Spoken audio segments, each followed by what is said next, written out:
Well, it's the 6th of July. Happy birthday to me.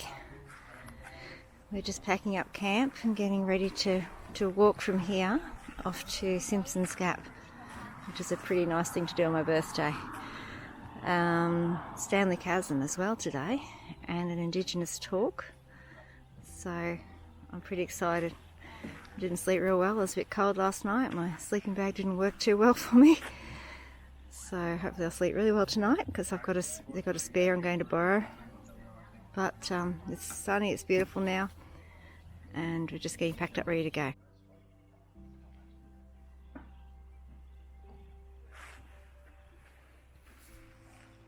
You can hear the budgies.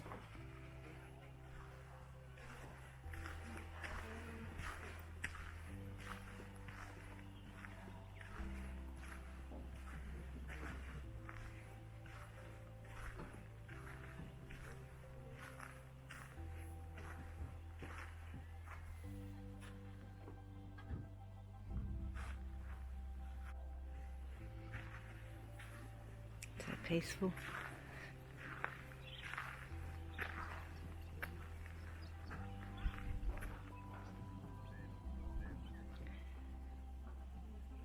So we're at a different camp tonight, that's why we're packing up.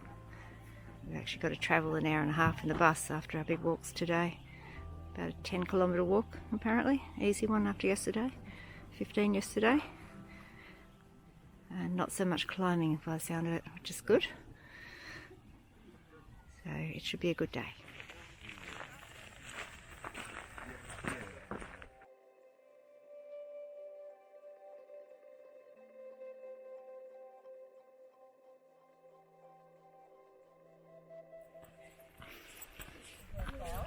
This one looks steep.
We are at Simpsons Gap. What a place to be for your birthday. Amazing.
is the bloodwood. So to us it's the bush coconut. And so with these trees they come with a small with a fruit as well. And so a coconut. So what will happen with this guy has a symbiotic relationship with an insect. And so the insect will land on the tree, lay its egg on the branch, and the tree will try to defend itself. And in doing so will create a cocoon, and that will enclose the insect itself. And so inside the coconut is a small grub, so about that big, and it will block the entrance to the actual nut itself. And then the eggs inside will develop. And then so once they develop to the mature size, they'll basically be released from the coconut. And so yeah, the bloodwood or the coconut tree to us. And so yeah, I've got a few examples back at the thing, and I'll give you a look at that one as well. The cycad, the middle range cycad, or this guy here. Basically how he goes in the middle range. This particular plant right here, only ever found here. And so there's two different versions of this plant. So there's the male version and the female version, and another plant that has a symbiotic relationship with an insect. And so basically the male will release a pheromone attracting that insect, basically for its pollination, and then at some point the female will do the same, luring that insect away for their pollination. And so back in the day people were only interested in the nuts, the female nuts, and basically they would gather up the nuts and then soak them for a period of time, basically just to remove the toxin out of the nut itself. And they were only after a peanut. Peanut is about that size out of those nuts itself. And so these guys here can actually live to be 1,000 to 5,000 years old. Just these one trees. And so you know the cycads that you get back down south and stuff like that, they all originated from here. So the West McDonald cycad.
Pretty common to find them in any of the waterways.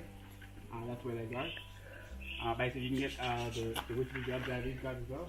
You can tell on that small one back there is a hole in it, and so that's essentially where a witchy grub has tunneled its way through the fruit.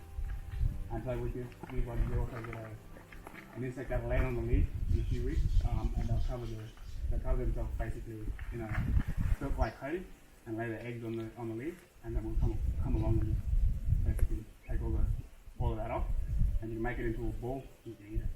So it's a pure form of sugar. And so with these ones as well, if you place your ear on any of these trees, you can actually hear the water running into the roots of the tree. Yeah, so you've got to be super quiet, give it a go, and see what you hear. Yeah.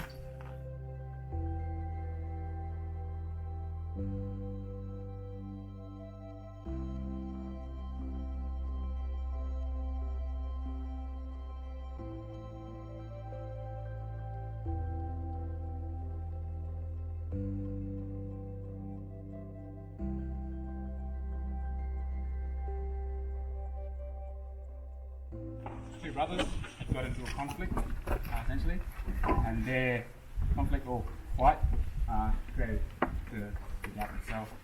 And so in that fight, while those two were fighting, one of the brothers lost a bit of his tail, and so we basically evolved from their tail. So they